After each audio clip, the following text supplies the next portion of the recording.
Après tout, leur stratégie est assez simple.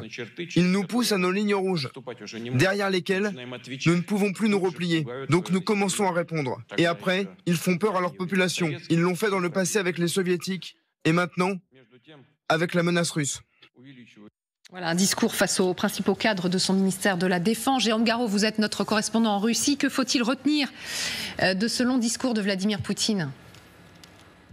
Bonjour, oui, Vladimir Poutine a tenu des déclarations assez martiales, ce qui finalement n'est pas très étonnant dans la mesure où il s'agissait d'une réunion avec le ministère de la Défense, mais tout ce qui était annoncé avait attrait vraiment à la chose militaire. Le président russe annonce tout d'abord qu'il va continuer à moderniser son arsenal nucléaire. Il exige aussi que le fameux missile expérimental Oreshnik, ce missile hypersonique dont on a beaucoup parlé, soit produit en série. Il y a aussi une augmentation de la production de drones, voilà, etc., etc. Toutes ces annonces sont présentées comme une réponse, comme une mesure de sécurité face à la menace que constituerait l'OTAN. C'est toujours comme ça que les choses sont présentées, hein, vraiment sous ce prisme, surtout quand il s'agit de parler d'augmentation des crédits militaires. Alors Vladimir Poutine a ce discours martial, un petit peu comme s'il voulait doubler la mise avant 2025, avant les éventuelles négociations qui pourraient se tenir une fois Donald Trump arrivé à la Maison-Blanche. Mais c'est aussi des déclarations qui s'adressent à la population russe. Et là, le message en creux est quand même assez clair. Il s'agit de dire, regardez, nous sommes en train de gagner la guerre, nous avançons sur tous les fronts et nous sommes en position de force. On va sans doute entendre encore un petit peu la même chose cette semaine parce que jeudi 19, il y a la grande conférence de presse annuelle de Vladimir Poutine, hein, ici à Moscou. C'est un marathon, ça dure parfois 3-4 heures, parfois plus. Donc beaucoup de sujets seront abordés et c'est un moment qu'il faudra aussi scruter attentivement. Oui, Jérôme, on la suivra cette conférence de presse. Merci beaucoup. Effectivement, c'est un Vladimir Poutine sûr de lui qui affiche sa force aujourd'hui. Oui, et c'est vrai qu'il a essuyé un véritable revers en Syrie, dont il aura certainement peut-être à répondre si, en effet, des Russes prennent la parole et lui posent la question lors de cette conférence de presse. Mais là, ce qu'il tenait à faire passer comme message devant vraiment tout le ministère de la Défense, c'est la stratégie russe dans cette opération militaire spéciale, parce qu'il a encore repris ce terme-là, est une stratégie gagnante.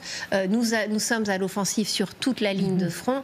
Et son ministre de la Défense, Belousov, a ajouté ces 30 km² par jour que nous prenons. Donc le grignotage s'accélère. C'était manifestement le message qu'il voulait faire passer, en ajoutant en plus que toute l'industrie de l'armement russe était en ordre de marche pour pouvoir tenir. Notamment, il a reparlé de ces fameux missiles Oreshnik. Oui.